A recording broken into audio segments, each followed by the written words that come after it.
Quando eu tive a minha depressão iniciática, e foi a depressão que me levou à beira do suicídio, foi bem... Se não tivesse chegado nesse ponto total do suicídio, porque realmente eu fui salvo do suicídio mesmo, quando eu tava pra... Eu acho que eu tenho até isso aí num áudio aí, quando eu ia pular aqui do viaduto do Chá aqui em São Paulo, bem na hora que eu estava encostado no parapeito, passou um companheiro de Alcoólicos Anônimos e me viu e falou: cara, o que você tá fazendo aí, né? Segunda-feira, 2 horas da tarde, mó garoa, e você parado aí nessa beirada aí, né? Foi um anjo aquele cara, né? E aí eu virei pra ele e falei o que tava se passando, né? E esse cara falou: pera aí, você tá fazendo o que aqui na cidade? Aí eu falei: olha, tem umas lojas aqui, meu sócio tá ali. O cara foi comigo até meu sócio, explicou que ele era do AA, dos Neuróticos Anônimos, falou o que estava se passando comigo, e a gente saiu fora da nossa loja, ele ficou comigo, me levou para casa, ficou comigo até meia-noite, lá na minha casa, junto com meu pai, que também era do AA. Então você vê, se não tivesse aparecido esse anjo aí, sei lá, né, se eu estava trocando uma ideia aqui com vocês, né? Mas foi fundamental chegar nesse ponto de total desespero mental. Porque eu não aguentava mais ouvir as vozes que ficavam clamando dentro para que eu me suicidasse. E eu não queria aquilo de jeito nenhum, mas era tão forte o impulso interno, eu queria silenciar a mente, porque eu já não aguentava a mente. Veja bem, naquele período eu nunca tinha ouvido falar de nada de espiritualidade, nada disso. Mas já estava tendo ali uma observação, percebendo que era impotente para silenciar aquelas vozes, aquelas imagens que surgiam na mente. E ali eu comecei a frequentar os Neuróticos Anônimos, lá eles falam de emoções, então eu me identifiquei com as emoções, eu me identifiquei com o medo, com a culpa, com a vergonha, e passou batido aquilo que lá nessa Irmandade, que eu acho que a própria Irmandade lá, veja bem, isso é o que eu penso, né? Eu penso que essa Irmandade que eu frequentei muito tempo, os Neuróticos Anônimos, eles mesmos perderam o rumo dessa Irmandade, porque eles ficam falando só das emoções e não vão na natureza exata da coisa, que é o que é que dispara as emoções, né? Que é o pensamento. Pode prestar atenção aí, o que é o medo, se não um fluxo de pensamentos na ponte do tempo passado? O que é a culpa, se não um fluxo de pensamentos na ponte do tempo, no passado, fazendo julgamentos, exigências descabidas? Então todas essas emoções, vai lá e dá uma olhada qual que é a natureza exata. Se a emoção mesmo, ou se a emoção, esse sentimento é uma reação inconsciente, inconsequente no sentido de não ter a percepção e o cuidado de observar esse movimento mental sem a identificação. Então veja, o próprio grupo lá dos Neuróticos Anônimos, eles têm um livro que é o livro de cabeceira deles, chamado Livro Vermelho. É o livro das leis da doença mental e emocional. Veja que não precisava nem ler o livro. É só você ficar no título do livro. Leis, ou seja, lei é algo que não dá para contrariar, é factual. Tá? Leis da doença mental e emocional. Ou seja, começa pela mente. Começa pela mente todo o fluxo de emoções descontroladas. E eu percebi que eu fiquei vários anos dentro desse grupo, ao qual eu tenho que falar para vocês que me tirou do suicídio, mas não me deu vida. Me impediu o suicídio, mas não me deu vida. Não me apresentou vida. Porque eu fiquei ali no condicionamento coletivo, tentando podar as emoções que se manifestavam naquele dia, tá?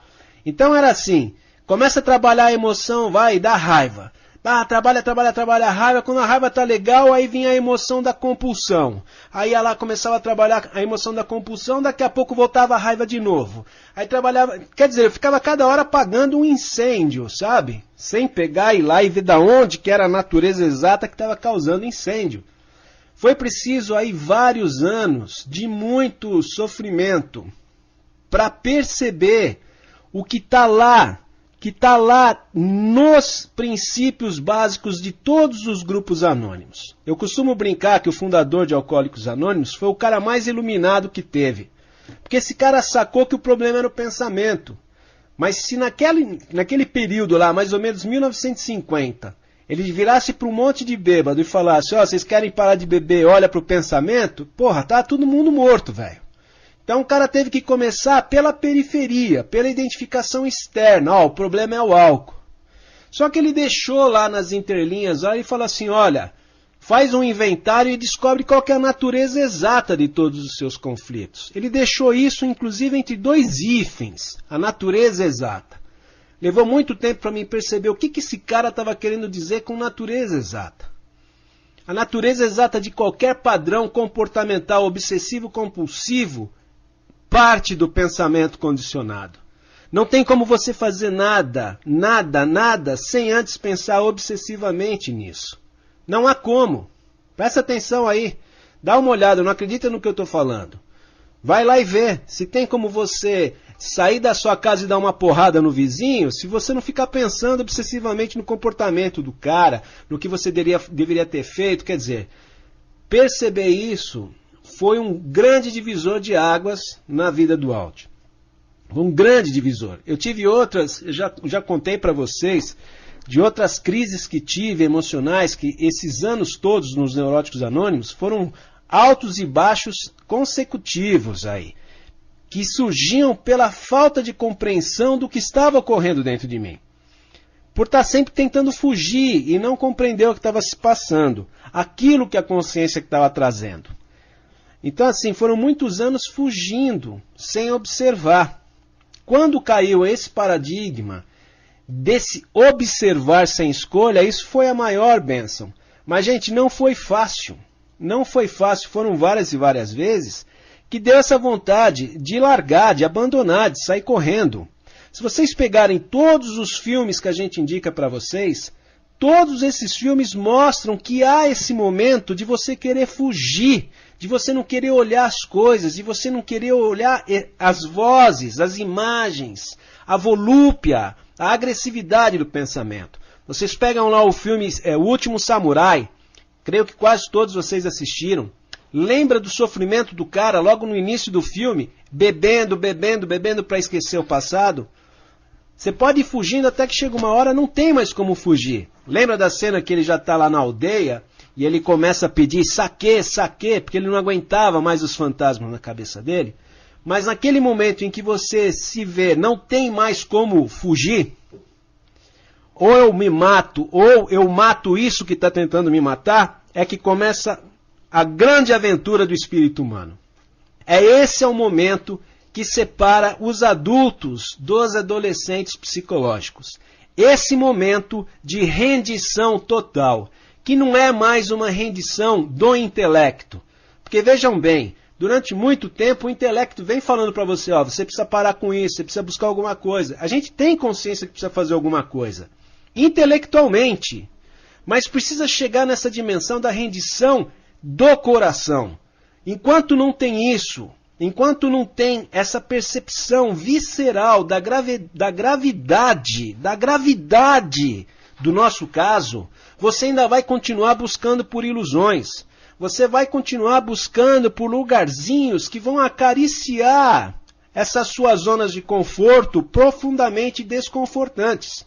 Então precisa chegar naquele ponto de UTI mesmo, onde você encara mesmo uma unidade de tratamento intensivo, porque ou você tem a morte, ou você tem a possibilidade de uma vida diferente. Enquanto não aparece isso, a sua vida não tem qualidade. Enquanto não se apresenta isso, não há possibilidade de encontrar qualidade em nenhuma das suas atividades. Nem mesmo na atividade da busca de autoconhecimento. Vai ficar esse autoconhecimento de segunda mão, de terceira mão, você entendeu? Em que você põe um monte de coisa na frente. Você põe a política na frente, você põe esporte na frente, você põe família, você põe tudo isso. Só que eu digo para vocês o seguinte, quem já teve internação psiquiátrica sabe muito bem que a família vai visitar você só na primeira semana. Eles vão levar um pacote de maisena da mais barata para você na primeira semana. Depois eles vão esquecer você lá, né?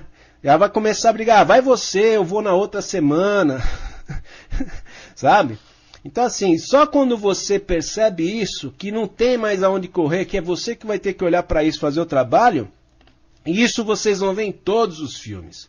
Todos os filmes mostram isso. Esses filmes que a gente vem falando apresentam essa questão desse impulso que nós temos para a fuga, desse impulso que nós temos para a adaptação e o conformismo a esse padrão medíocre estipulado pela sociedade como normal. Então, quando chega esse momento em que a dor é maior que qualquer apontamento de justificativa feita pelo pensamento, é a hora que separa os adultos dos adolescentes. É a hora que há a capacidade de você abaixar suas guardas, abaixar os ombros e parar de falar que nem uma comadre fofoqueira e passar a ouvir o que é sugerido nesses paradigmas, o que é sugerido por esses homens e mulheres que dedicaram sua vida a deixar uma mensagem para que você se toque do óbvio, que esse seu cabeção não deixa perceber e que insiste em criar sofrimento. Todos esses homens e mulheres aí, inclusive os homens e mulheres que fazem parte desta confraria que você está chegando hoje. Todos eles estão aí, que já estão fartos desse sofrimento do pensamento, que perceberam algo novo, que estão conseguindo recuperar seu ritmo, que estão conseguindo recuperar seu sopro, e que nesse recuperar do seu sopro estão encontrando qual que é a palavra a ser dividida com o outro. Todos esses estão fazendo parte de tentar facilitar a compreensão do porquê sofremos. Sofremos por causa dessa identificação ilusória com essa entidade, com essas falas da mente, com essas imagens da mente, com essas emoções, com esse corpo. Quando você começa a desenvolver esse observador sem escolha, começa a surgir um espaço que começa a mostrar para você que você não é a emoção que você está observando, que você não é as ideias de suicídio que você está observando, que você não é essas falas derrotistas, que você é essa consciência que está observando isso ocorrendo, mas que ainda está tonto, se identificando, ou seja, ficando igual a isso que a mente está falando. Quando você percebe, não de modo intelectual, mas de modo visceral, com todas as células do seu ser, que você não é essa entidade, que você é essa consciência se tornando consciente desse movimento translocado da mente, começa a surgir um espaço que quebra essa identificação automática, reativa e inconsequente que governou a nossa vida e pela qual nós fizemos N loucuras, da qual o pensamento faz uso para criar conflito e dizer que você não presta, que você é uma merda, que você é um monstro, que você tem que morrer, que você não vai dar certo, olha que você é que nem seus pais, e blá blá blá.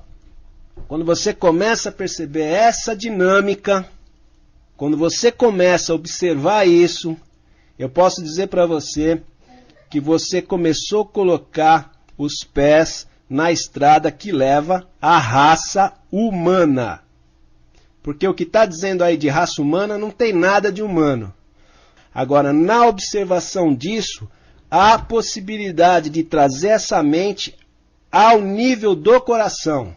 E essa mente deixar de ser aí algo que nos escraviza para ser somente uma servidora de confiança dessa voz do coração. Então é um outro nível e que só entra nisso e só vai experimentar isso quem tiver profundamente cansado de se identificar com essas ilusões da mente coletiva, da qual, durante anos, fizemos parte. Então é isso daí, gente. Estamos chegando ao final aqui do nosso encontro de hoje. Espero que tenha sido um bom encontro para todos e estamos aí na quarta-feira, se tudo correr direitinho, com outro tema, tá bom, gente? Um abraço para vocês aí. Som na caixa.